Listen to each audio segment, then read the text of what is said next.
বাচ্চাদের ক্ষেত্রে খুব বেশি হয় ফোবিয়া হয়, বাচ্চারা ভয় পায়, এটা এক ধরনের রোগের পর্যায়ে চলে যায়। অটিজম স্পেকট্রাম ডিসঅর্ডার, আমরা অনেক সময় মনে করি অটিজম স্পেকট্রাম ডিসঅর্ডার, এই ক্ষেত্রেও যে সাইকিয়াট্রিস্টদের কাছে আসাটা খুব প্রয়োজন। বিহেভিয়ারাল প্রবলেমগুলো, আচরণজনিত প্রচন্ড সমস্যা নিয়ে আমরা ভুগি, বাচ্চাকে ম্যানেজ করতে পারি না, আমরা অবশ্যই সাইকিয়াট্রিস্টের কাছে শরণাপন্ন হব।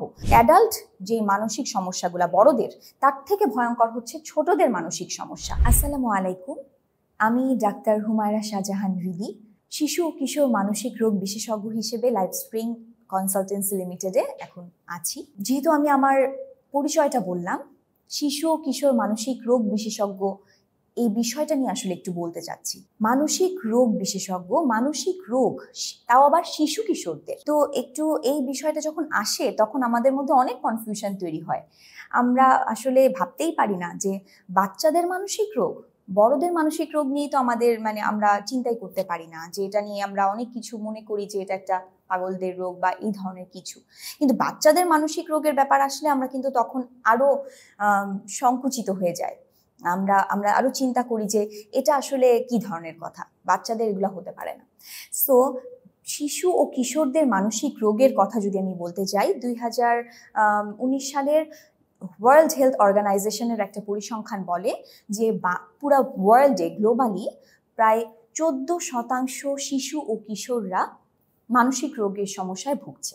এবং বাংলাদেশে আমরা যদি একটা 2019 সালের একটা ন্যাশনাল সার্ভে হয়, সেখানে আমাদের একটা পরিসংখ্যান আসে যে প্রায় কাছাকাছি পরিসংখ্যান 13.6% বাচ্চারা এই মানসিক রোগ সমস্যাটাই ভুগছে। কাজে মানসিক রোগ আসলে হচ্ছে, এবং মানসিক রোগ এটা আমার কথা না, এটা অন্য কারো কথা না, এটা পরিসংখ্যান থেকে সায়েন্টিফিক একটা স্ট্যাটিস্টিক্স আসলে আমি তুলে ধরেছি। তো এই যে মানসিক রোগ আসলে কি ধরনের হয়, প্রশ্নটা আসতে পারে। তো আমি গুডম্যান অ্যান্ড স্কট একটা টেক্সট বুক থেকে যদি আমি রেফারেন্স তুলে ধরে নিয়ে আসি, যে আমরা 3 ভাগে ভাগ করতে পারি শিশু কিশোরদের মানসিক রোগগুলোকে। প্রথমত হচ্ছে ইন্টারনালাইজিং যেই ডিসঅর্ডারগুলো আছে, অথবা আমি সহজ করে বলতে পারি যে যেই সমস্যাগুলো, যেই রোগগুলো আমাদের ভেতরের রোগ, মনের ভেতরের রোগ, এই রোগগুলোর কারণে অনেক রকমের সমস্যা হয়। যেমন আমি বলতে পারি ডিপ্রেসিভ ইলনেস, তারপর এংজাইটি ডিসঅর্ডার, বাচ্চাদের ক্ষেত্রে খুব বেশি হয় ফোবিয়া হয়, বাচ্চারা ভয় পায়, এটা এক ধরনের রোগের পর্যায়ে চলে যায়। বাচ্চাদের ক্ষেত্রে দেখা যায় স্ট্রেস ডিসঅর্ডারগুলো হয়, পোস্ট ট্রমাটিক স্ট্রেস ডিসঅর্ডার হয়, অ্যাকিউট স্ট্রেস ডিসঅর্ডার হয়। যেমন হচ্ছে কোনো একটা ভয়ঙ্কর দুর্ঘটনার মধ্যে যদি পড়ে, যেটা চিন্তার বাইরে, এমন একটা কোনো ঘটনাতে ওরা সম্মুখীন হলো বা শুনলো, তখন ওদের মধ্যে যেই সমস্যাগুলো তৈরি হয় প্রচণ্ডভাবে, সেইগুলো হচ্ছে স্ট্রেস ডিসঅর্ডার। সেই ধরনের কিছু সমস্যা হয়। সোমাটিক ইলনেস হয় বাচ্চাদের ক্ষেত্রে খুব কমন, যে বাচ্চাদের পেটে ব্যথা, বাচ্চাদের বমি হচ্ছে বা এই ধরনের সমস্যাগুলো হচ্ছে শারীরিক সমস্যা, কিন্তু আমি কোনো রোগের কারণই বের করতে পারছি না, আমি অনেক চিকিৎসার জন্য ছুটছি, টেস্ট করছি, সব কিছু ভালো আছে, তখন এটা এক ধরনের সাইকিয়াট্রিক ডিসঅর্ডার। কনভার্সন ডিসঅর্ডার বা হিস্টেরিয়া বাচ্চাদের হয়ে থাকে। তো এটাও এই ক্ষেত্রেও দেখা যায় যে বাচ্চাদের খিঁচুনি হচ্ছে, কিন্তু খিঁচুনি অ্যাকচুয়ালি ব্রেইনে কোনো সমস্যা পাওয়া যায় না। এটা দেখা যায় যে কেন হচ্ছে, এটা মানসিক সমস্যা থেকে হচ্ছে, অতিরিক্ত চাপের জন্য।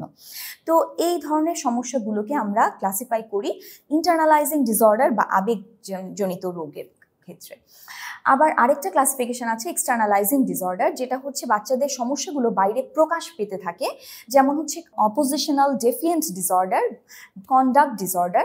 এই ধরনের সমস্যাগুলোতে দেখা যায় বাচ্চারা, আমরা বলি না যে বাচ্চারা প্রচণ্ড বেয়াদব হয়ে গিয়েছে, বাচ্চারা কোনো কথা শুনে না, মুখে মুখে তর্ক করছে, এবং এটা মাত্রাতিরিক্ত যখন বেড়ে যায়, অনেক সময় দেখা যায় যে বাচ্চারা কিছু law breaking behaviours, rule breaking behaviours করছে, ওরা নিয়ম মানছে না। তো এই ধরনের সমস্যাগুলোতে ইনভলভড হয়ে যায়, এবং পরবর্তীতে দেখা যায় যে সাবস্টেন্স ইউজ ডিসঅর্ডার বা নেশার সাথে সম্পর্কিত কিছু সমস্যাগুলো তৈরি হচ্ছে, পার্সোনালিটিটা চেঞ্জ হয়ে যাচ্ছে। এই ধরনের রোগগুলো হচ্ছে এক্সটার্নালাইজিং ডিসঅর্ডার। আর আরেকটা তৃতীয় একটা গ্রুপ আছে, সেটা হচ্ছে ডেভেলপমেন্টাল ডিসঅর্ডার, এটা হচ্ছে বৃদ্ধিজনিত সমস্যাগুলো, যেই রোগগুলো, যেমন অটিজম স্পেকট্রাম ডিসঅর্ডার। আমরা অনেক সময় মনে করি অটিজম স্পেকট্রাম ডিসঅর্ডার, এই ক্ষেত্রেও যে সাইকিয়াট্রিস্টদের কাছে আসাটা খুব প্রয়োজন, সেটার জন্য আমি বলবো, কারণ এই ধরনের বিহেভিয়ারাল প্রবলেমগুলো, আচরণজনিত প্রচণ্ড সমস্যা নিয়ে আমরা ভুগি, বাচ্চাকে ম্যানেজ করতে পারি না, বাচ্চার সমস্যাগুলো, তখন আমরা অবশ্যই সাইকিয়াট্রিস্টের কাছে শরণাপন্ন হব। আমরা এডিএইচডি বা attention deficit hyper activity disorder, বাচ্চা অতিরিক্ত চঞ্চল, বাচ্চা কোনো কথা শুনছে না, মনে হচ্ছে কোনো মনোযোগ নেই, সেক্ষেত্রেও আমরা এটা এক ধরনের মানসিক রোগ।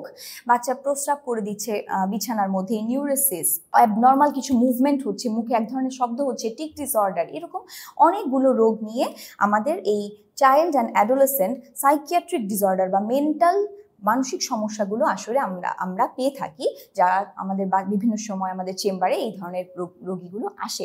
হ্যাঁ, আমি যেখানে এই কথাটা এই জন্যই আপনাদেরকে বললাম যে অনেক ক্ষেত্রেই দেখা যায় যে বাংলাদেশে বিশেষ করে আমরা এই ধরনের সমস্যাগুলো আমাদের বাচ্চারা ভোগে, কিন্তু আমরা বাবা মারা আমরা ডাক্তারদের কাছে, সাইকিয়াট্রিস্টদের কাছে নিয়ে যেতে ভয় পাই, আমরা নিয়ে যেতে চাই না।